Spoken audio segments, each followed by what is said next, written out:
감사와 섬김을 위한 기회, 감사와 섬김을 위한 기회라는 제목으로 하나님의 말씀을 나누기를 원합니다. 오늘은 맥추 감사 주일입니다.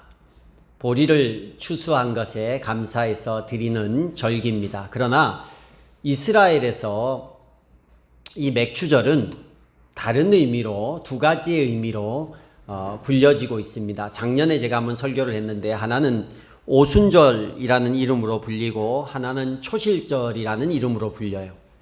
이스라엘이 지키는 절기가 크게 3대 절기예요. 유월절, 그 다음에 수장절, 그리고 이 맥추절입니다. 근데 우리는 맥추절을 그렇게 귀하게 생각을 안 해요. 잘 몰라서 그래요. 이스라엘에게는 아주 중요한 절기거든요. 오순절의 의미로 보면 작년에 제가 설교를 했지만 하나님께 십계명을 받은 그런 감사의 예배를 드리는, 절기를 드리는 게 오순절이에요. 같은 의미예요. 오순절, 초실절, 맥추절이. 그런 의미로 맥추절을 지켰고, 또 하나의 의미는 초실절의 의미인데, 초실절은 광야에 방황을 하다가 이 가나안 땅에 정착해서 첫 추수에 감사해서 드렸던 그런 절기가 초실절이에요. 근데 그게 오순절하고 겹쳐요. 그래서 그걸 맥추절로 이스라엘 사람들은 오순절과 초실절을 같이 지킵니다.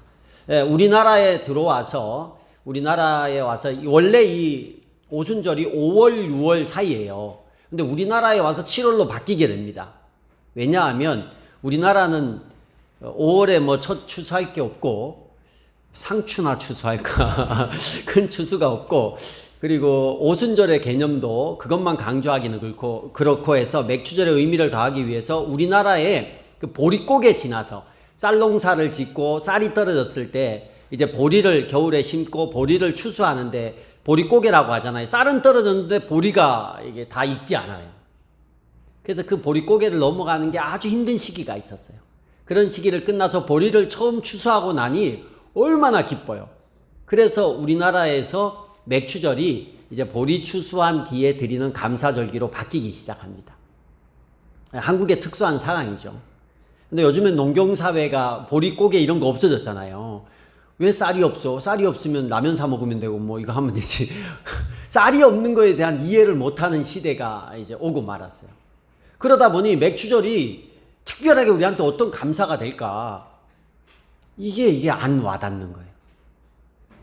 그래서 그냥 맥추절을 없애자 이러는 데도 많이 있습니다. 그러나 이스라엘 사람들도 하나님 앞에 감사할 수 있는 것은, 절기를 만든 이유가 뭐냐면 하나님의 은혜를 기억하고 감사하기 위해서 절기를 만드는 거예요. 유월절도 우리를 구원하신 거에 감사해서 그 감사를 기억하기 위해서 지키는 거고, 우리는 그 유월절은 지키지 않지만 왜 유월절을 안 지켜요? 성찬이나 이런 걸 통해서 우리를 구원하신 하나님을 감사하는 그런 다른 기회들이 많이 있으니까요. 추수를 끝낸 뒤에 추수감사절을 지키잖아요. 수장절을 지키잖아요. 하나님께서 이렇게 우리에게 1년 동안 주신 은혜에 감사하고. 그러면 우리가 맥추절을, 그래서 제가 작년에는 하나님 우리에게 주신 말씀, 대할 수 있는 말씀에 늘 감사하는 의미로 맥추절을 지키자 그랬고, 또 하나의 의미, 초실절의 의미로 생각하면 전반기, 이게 딱 절반이에요. 한 해의 절반.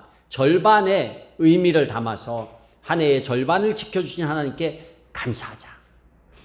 코로나 때문에 절반을 어떻게 보냈는지도 모르는데 감사할 게 뭐 있습니까?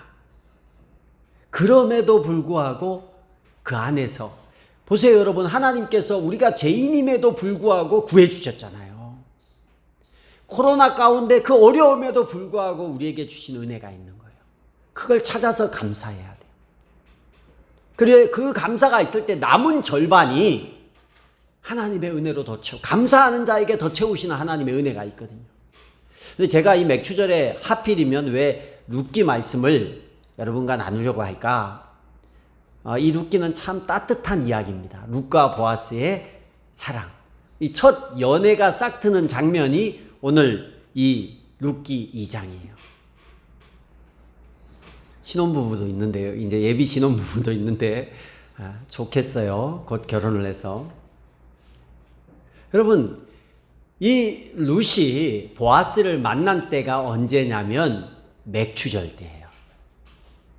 그래서 저는 이 부제를 맥추절의 사랑이라고 부제를 적어놨어요. 감사와 섬김을 위한 기회인데 맥추절의 사랑.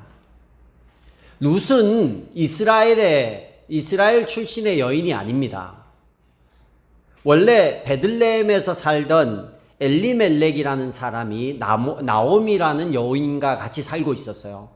거기에 이제 아들이 두 명이 있었는데 말론과 기론이라는 아들이 있었습니다. 근데 베들레헴에 이스라엘 전체에 기근이 일어나요. 그래서 좀 먹고 살기가 너무 힘든 거예요. 하나님의 백성이 하나님께서 주신 땅을 떠나게 돼요. 어디로 가냐? 모압 땅으로 갑니다. 모압 땅에 가서 잘 살아보겠다고 거기서 열심히 사는데 가나안 땅에 기근이 있다고 도망을 간 거죠. 힘들다고 간 거예요. 가면 잘 돼야 되는데 가서 10년 만에 남편 죽고 아들 둘 다 죽어요. 그래서 그 이방에 있는 모압 여인들 2명이 이제 아들들을 거기서 장가를 보내요. 거기서 10년을 살았으니까 며느리로 삼은 여인이 한 명은 룻이고 한 명은 오르바입니다. 나오미가 남편도 죽고 아들들 다 죽으니까 여기 소망이 없어요. 그런데 가나안 소식을 들으니까 이제 가나안은 이스라엘 땅은 잘 되고 있는 거예요. 풍년이 일어나는 거예요. 그래서 늙은 나이에 내가 이 남편도 잃고 아들도 다 잃었는데 이 이방 땅에서 죽느니 차라리 그냥 고향에 가서 굶어 죽더라도 고향에 가서 죽겠다. 그러고는 다시 베들레헴 내 고향 유다 땅으로 온 그런 장면이 1장의 장면이에요. 그럴 때 며느리 중에 한 명, 사실 둘 다 우리 시어머니 따라가겠습니다. 이렇게 하는 거예요. 참 착한 며느리들이야.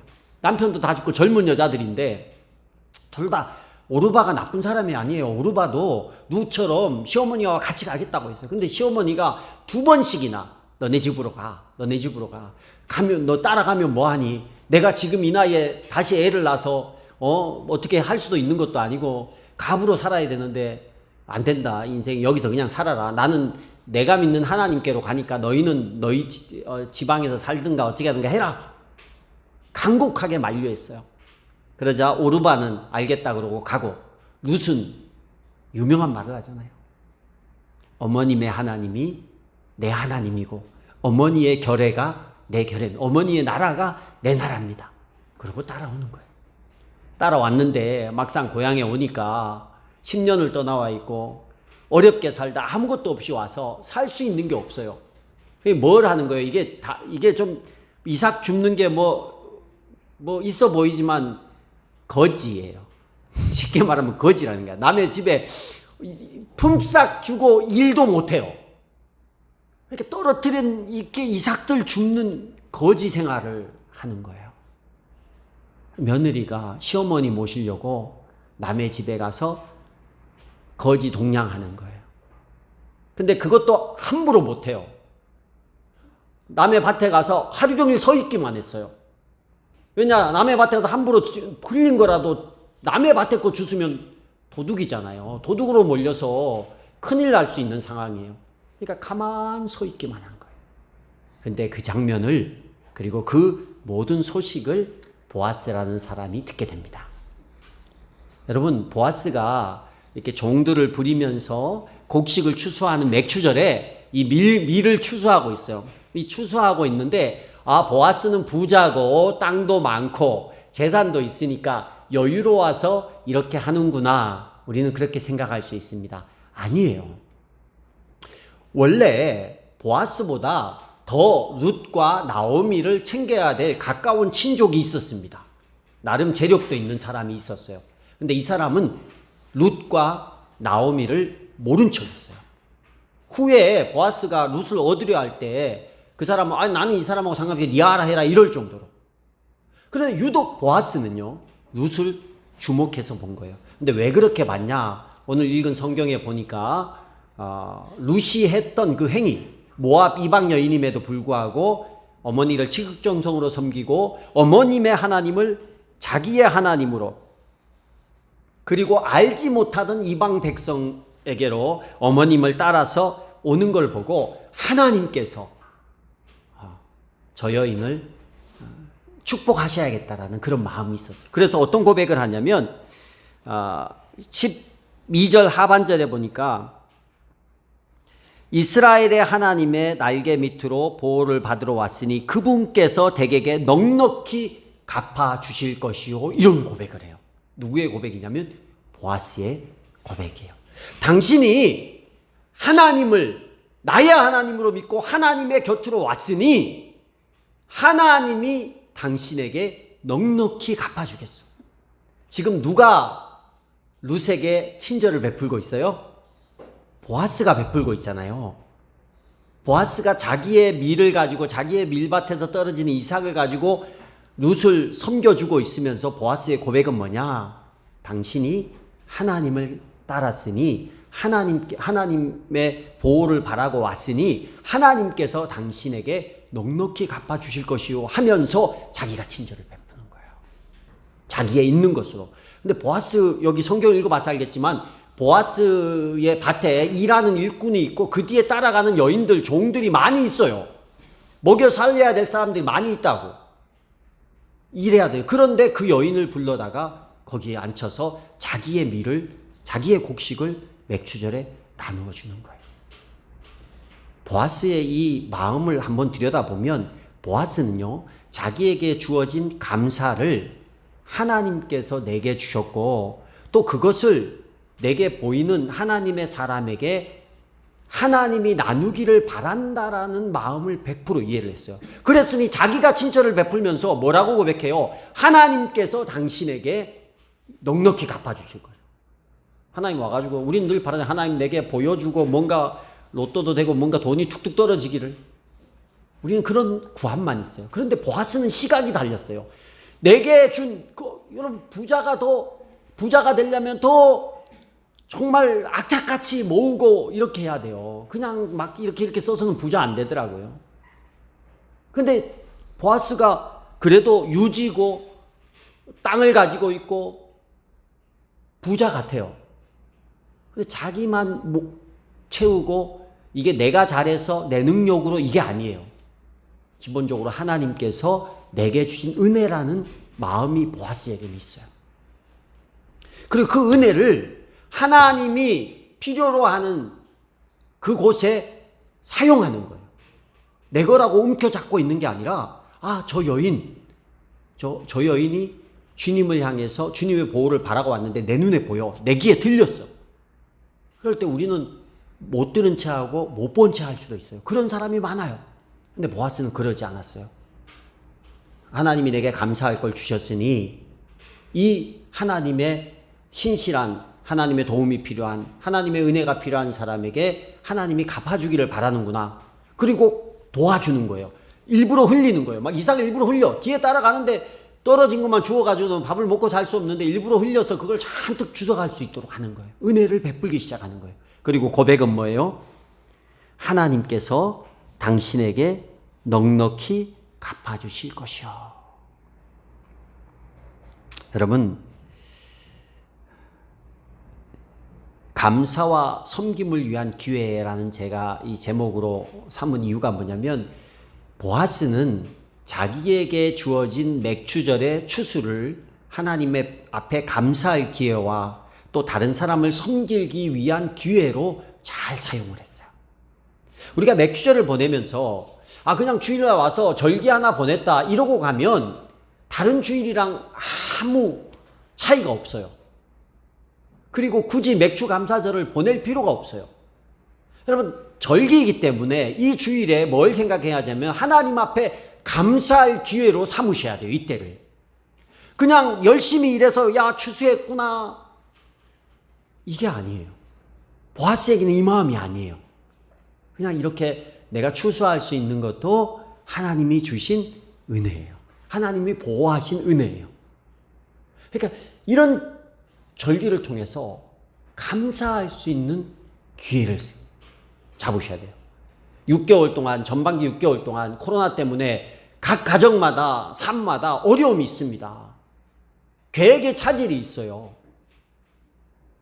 제일 큰 계획의 차질이 우리 결혼한 커플이 결혼을 미뤄야 되는 일이 차질이. 그리고 결혼 직전에 또 그때보다 이 확진자가 더 많이 생기는 것 같아.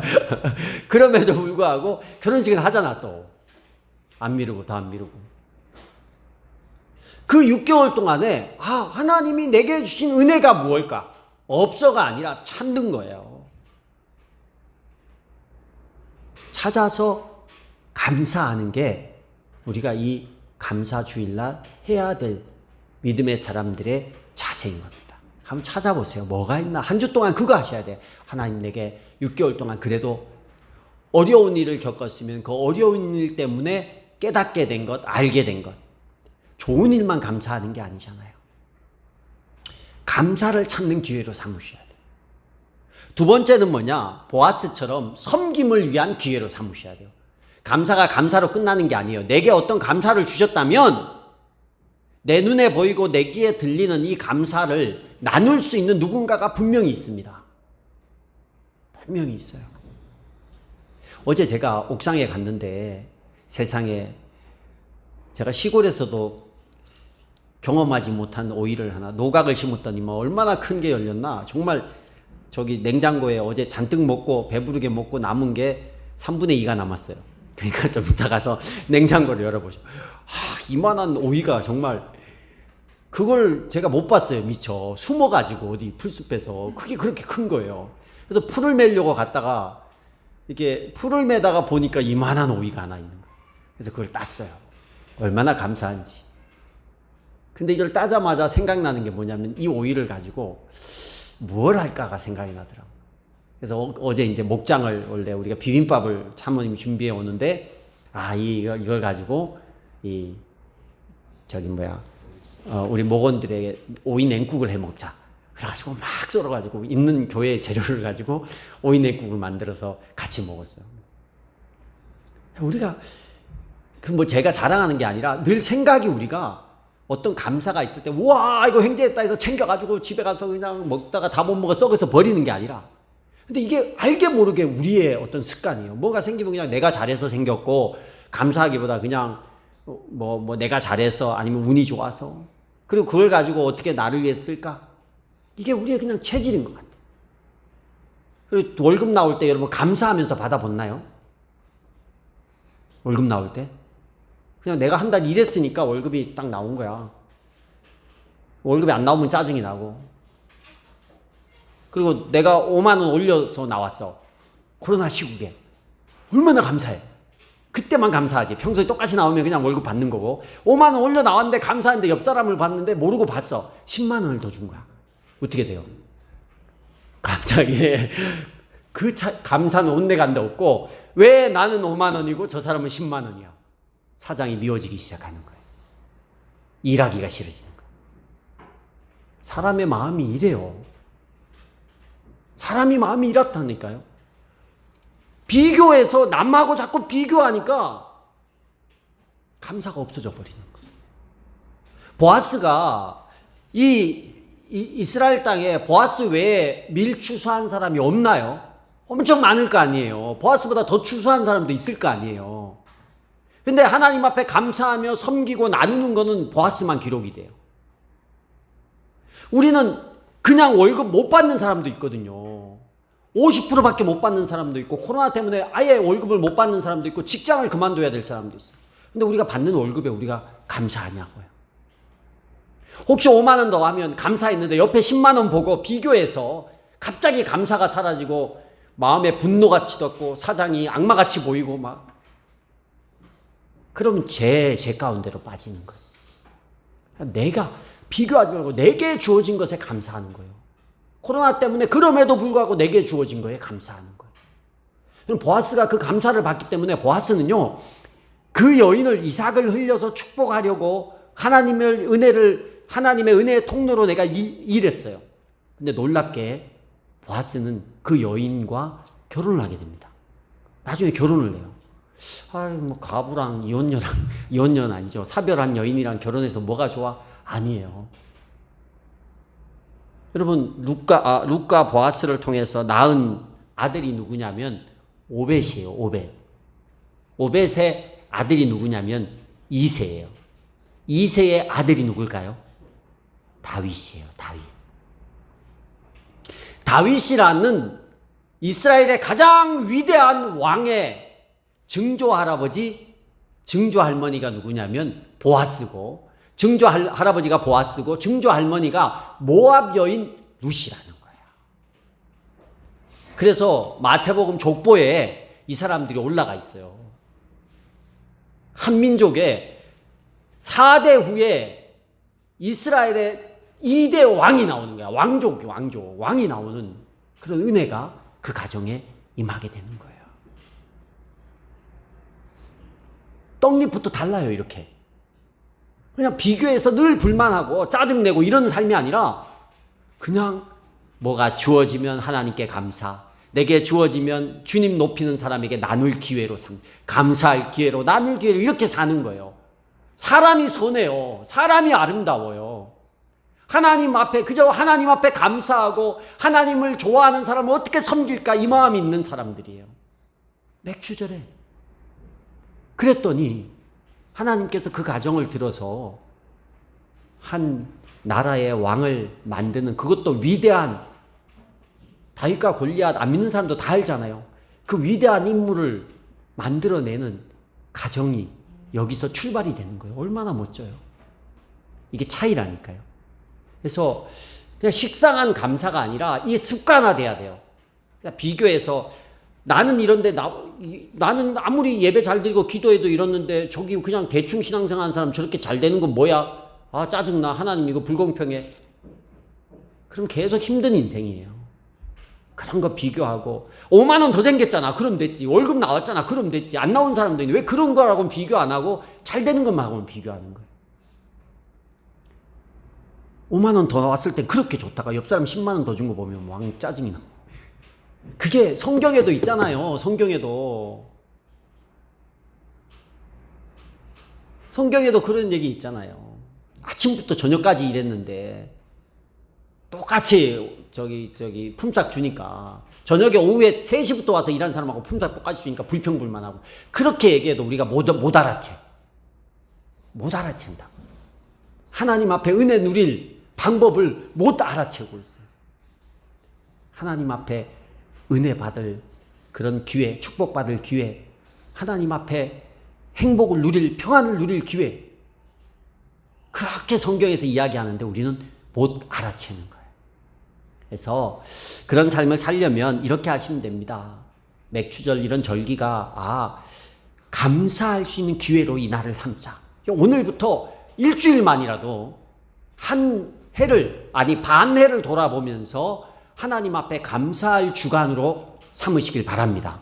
뭐가 감사한지. 내 아들, 딸, 저 삼형제 저렇게 잘 먹고 잘 크고 있는 것만 해도 얼마나 감사해요. 근데 보니까 오늘 얼마나 든든해. 너희가 없는 자리가 얼마나 교회가 허전했는데 운동장이 너희를 부르고 있잖아. 감사하지.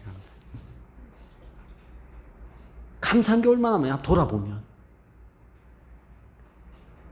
그리고 감사로만 끝나지 말고 내게 정말 감사한 게 있다면 또 그것 때문에 이 감사를 가지고 무언가 섬길 수 있는 기회를 삼으시기 바랍니다.